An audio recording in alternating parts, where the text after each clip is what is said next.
Hey guys, just expanding on last week's podcast. I really wanted to talk about why the MSRP is really nothing more than a joke. If you haven't gotten the first video yet, we really run down in a short period of time why these graphics cards are going down. They're most likely going down big, and I really run that down in the last podcast. So please take a look at that if you haven't. Not necessary, but in this video, we're going to sort of expand on the idea of this magical figure, which is the MSRP. So the MSRP is really nothing more than the manufacturer's suggested retail price. So there's a lot of things baked into it: cost of manufacturing, materials, labor, distribution, third-party chip partners, overhead, all types of stuff like that. But essentially, they craft all that, get together, and they sort of put out a suggested retail price.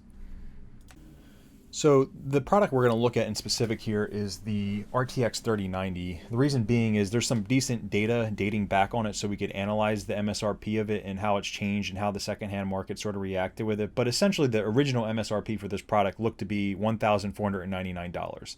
The new MSRP, supposedly there's talk on the street, it's dropping by $200 to $1,299, which is interesting enough because if this rumor turns into a fact, that means that there's already a 15% about price cut baked into the new MSRP. So if you bought a card at MSRP, 2 weeks ago, if you bought it for $1,499 and the new MSRP is $1,299, you've lost 15% on your purchase had you purchased now versus, a week ago or whenever they move these prices.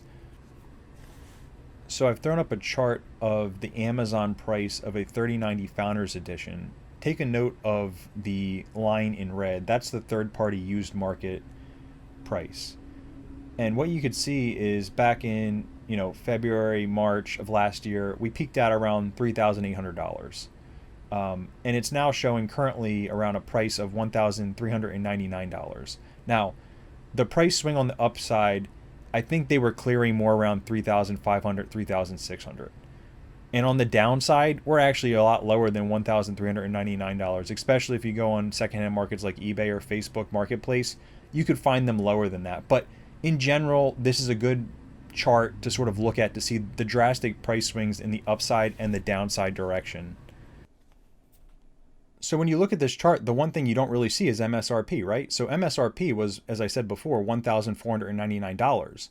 But what did $1,499 mean back in March of 2021 when the price was $3,600, $3,700, $3,800?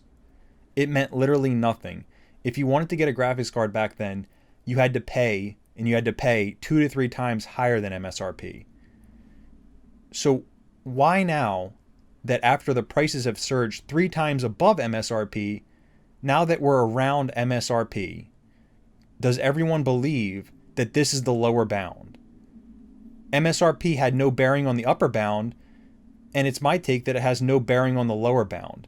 There was extreme price increases on the way up, and I believe there's going to be extreme price decreases on the way down. And just like MSRP didn't dictate it on the way up, it's not going to dictate it on the way down. So to wrap this up, the last thing I wanted to talk about was the retail price. And in 2021, the retail price was higher than MSRP, but it was much lower than the real market price. And the real market price was, if you had the cash and you were ready to go, could you buy it for on eBay, on Facebook Marketplace? From a direct person, how much did you have to pay, right?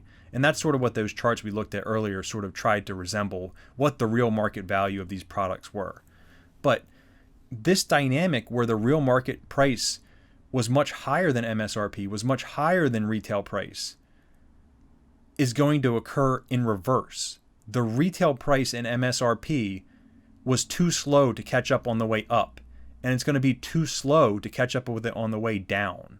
So if you're looking for the best prices, it seems highly unlikely to me that these retail prices and these MSRPs will be able to keep up with the market on the down direction.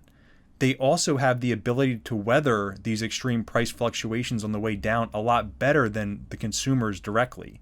A lot of these people levered up on credit card debt, other consumer debt products. They don't have time to hold on to these products to wait for better prices.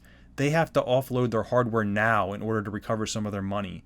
And that will be directly reflected in the prices sold on these real market prices on websites such as eBay and Facebook Marketplace. So I'm interested to hear what you guys think, where these cards are heading, up or down. If you haven't already, please subscribe to the channel, like the video. We'll be discussing this story as it materializes over the next few months, and we'll be analyzing things as they pop up. So stay tuned. Thanks, guys.